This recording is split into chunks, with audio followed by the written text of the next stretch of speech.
Episode की शुरुआत में सभी फोरएवर नाइट्स के ग्रुप एक सीक्रेट मीटिंग के लिए आए होते हैं, पर उन सभी ग्रुपों में आपस में बिल्कुल भी नहीं बनती थी। तभी वहाँ पर ओल्ड मैन आ जाते हैं अपने दो हाई नाइट्स के साथ। ओल्ड मैन उन नाइट्स से कहते हैं कि वो लोग आपस के झगड़े के कारण अपना मकसद भूल गए हैं, मॉन्स्टर्स अर्थ पर खुलेआम घूम रहे हैं और ये एक शर्म की बात है। तभी एक नाइट्स ग्रुप का लीडर सर ड्रिस्कोल कहते हैं, मैं नहीं जानता कि आप कौन है ओल्ड मैन, लेकिन आप जरा सोच समझ कर बात कीजिए। ओल्ड मैन कहते हैं, तुम में से कोई भी नहीं है जो फोरएवर नाइट्स का सिंबल पहन सके। ये सुनकर सर ड्रिस्कोल गुस्सा जाते हैं और अपने नाइट से उन पर हमला करने को कहते हैं, पर ओल्ड मैन के नाइट्स ज्यादा एडवांस होते हैं। ओल्ड मैन के नाइट्स अपने एनर्जी स्वॉर्ड और शील्ड से उसके नाइट्स को ढेर कर देते हैं। अब सर ड्रिस्कोल ओल्ड मैन पर हमला कर देते हैं, पर ओल्ड मैन आसानी से उसके हमलों से बच जा रहे थे और उसको लात मारकर ही उनका स्वॉर्ड छीन लेते हैं। सर ड्रिस्कोल थोड़ा अचंभा होते हुए उनसे पूछते हैं कि आखिर वो है कौन। ओल्ड मैन कहते हैं, मेरा नाम जानने के लिए तुम्हें बस अपनी दीवारों पर टंगे स्क्रिप्चर्स देखने की जरूरत है। सर ड्रिस्कोल के साथ साथ सभी समझ जाते हैं कि वो फर्स्ट नाइट लॉर्ड जॉर्ज हैं। सभी उनके आगे अपना सिर झुकाते हैं। लॉर्ड जॉर्ज सभी नाइट से कहते हैं कि वो अब साथ रहने वाले हैं और उनका मकसद सिर्फ एक है, मॉन्स्टर को खत्म करना। और साथ ही कहते हैं, मैं बहुत वक्त से दूर रहा हूँ और अब बहुत कम बाकी है। एपिसोड में आगे बढ़ने से पहले चलो एक क्वेश्चन हो जाए। आप लोग ये बताइए कि आपको बेस्ट साइड कैरेक्टर कौन सा लगता है बेंटन सीरीज में। जैसे कि मुझे केविन लगता है, उसकी कॉमेडी तो एक नंबर होती है। वैसे ही आपको कौन सा लगता है साइड कैरेक्टर, चैट सेक्शन में लिख देना। और अगर आपने लिख दिया है तो चलो एपिसोड में आगे बढ़ते हैं।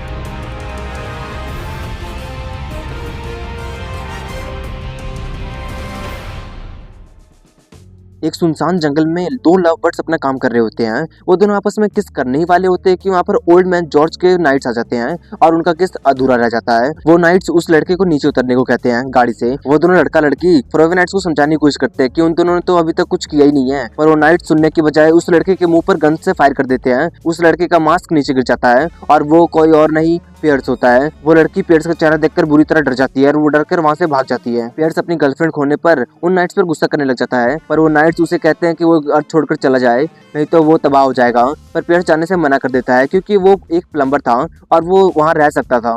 तभी वो नाइट्स पियर्स को पकड़ लेते हैं और उसे तेज बिजली का झटका दे देते हैं।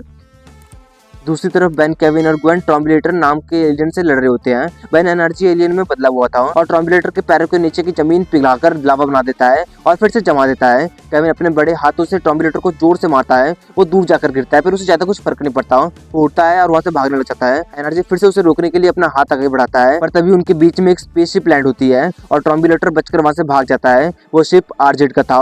एनर्जी फिर से बेन में बदल जाता है। आरजेट उनकी चापलूसी करने लग जाता है, पर ग्वेन उसे सीधा पॉइंट पर आने को कहती है। आरजेट कहता है कि उसे की मदद चाहिए। फोरएवर नाइट्स उसके पीछे पड़ गए हैं। उन्होंने उसे धमकी दिया है कि वो अर्थ छोड़कर वहाँ से चला जाए, पर वो लोग उसकी मदद करने से मना कर देते हैं। उसके हरकतें ही खराब थे, वो लोग वहाँ से जाने लग जाते हैं। तभी आरजेट उन्हें बताता है कि वो फोरएवर नाइट्स सिर्फ उसे ही नहीं धमकी दिए हैं, उन सभी एलियंस को दिया है जो धरती पर रह रहे हैं। तब जाकर बेन, केविन और ग्वेन थोड़ा उस पर यकीन करते हैं और उसकी मदद करने के लिए तैयार हो जाते हैं। वो लोग आरजेट को लेकर रस बकेट में आ जाते हैं थोड़ा रिसर्च करने के लिए। रिसर्च करते करते उन्हें पता चलता है कि पृथ्वी पर 937 लीगल रजिस्टर्ड एलियंस हैं और करीब 100 इनलीगल, और उनमें से सिर्फ 463 एलियंस का ही पता है और बाकी वहाँ से धरती छोड़कर चले गए। उन्हें थोड़ा अजीब तो लग रहा था, पर इसमें उन्हें फोरएवर नाइट्स का इन्वॉल्वमेंट तो बिल्कुल नहीं लग रहा था, पर उन्हें थोड़ी सी और जानकारी चाहिए थी, इसलिए वो जल्दी से एक फोरएवर नाइट के कैसल में आ जाते हैं, पर वहाँ पर भी कोई नहीं था। ग्वेन को अपने मैनेजर के जरिए पता चलता है कि फोरएवर नाइट्स वहाँ पर कब के जा चुके हैं। बेन, ग्वेन और केविन फोरएवर नाइट्स के बारे में बात कर रहे होते हैं और आरजेट वहाँ का सामान समेटने में लगा हुआ था।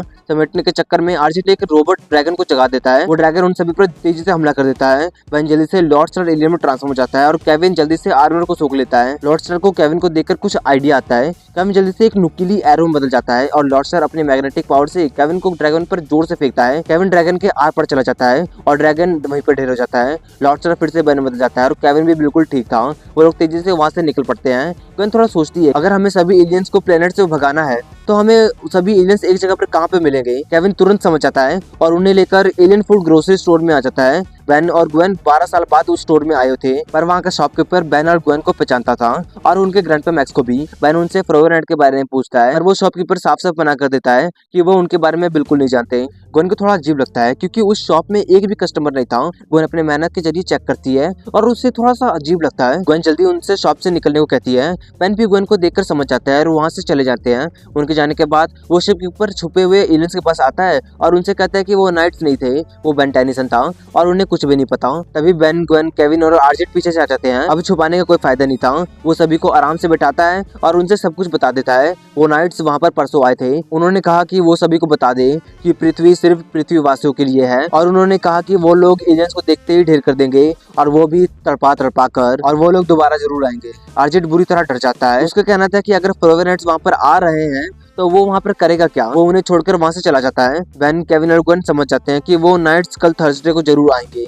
सुबह हो जाती है और सही में वहाँ पर काफी भीड़ होता है। वो तीनों अलग अलग कोने से उस शॉप पर नजर रख रहे होते हैं। पहले तो वहाँ पर बहुत शांति होती है, पर तभी वहाँ पर बहुत सारे फ्रोवेनाइट्स अपने हाईटेक हथियारों के साथ आ जाते हैं। केविन जल्दी से लोहे को सोखकर उन फ्रोवेनाइट्स पर बुरी तरह टूट पड़ता है। ग्वेन भी अपने मैना के साथ उन पर टूट पड़ती है। बेन जल्दी से अपचेक एलियन में ट्रांसफॉर्म हो जाता है। फ्रोवेनाइट्स अपने गन से अपचेक पर हमला करने लग जाते हैं, पर अपचेक उनके हमलों को खाकर उन पर ही हमला कर दे रहा था। वो लोग लड़ ही रहे होते हैं कि फ्रोवेनाइट्स एक टैंक लेकर आ जाते हैं। वो टैंक एक ही बार में ग्वेन, केविन और अपचेक को ढेर कर देते हैं। थोड़ी देर बाद जब उन तीनों की आंख खुलती है, वो लोग बंधे होते हैं। ग्वेन जल्दी से अपने मैना के जरिए केविन, बेन और खुद को छुड़ाती है। बेन जल्दी से एनर्जी एलियन में ट्रांसफॉर्म हो जाता है, पर वो कुछ करता उससे पहले वहाँ पर सर ड्रिस्कोल आ जाते हैं। एनर्जी सर ड्रिस्कोल को चैलेंज करते हैं उसे हराने का।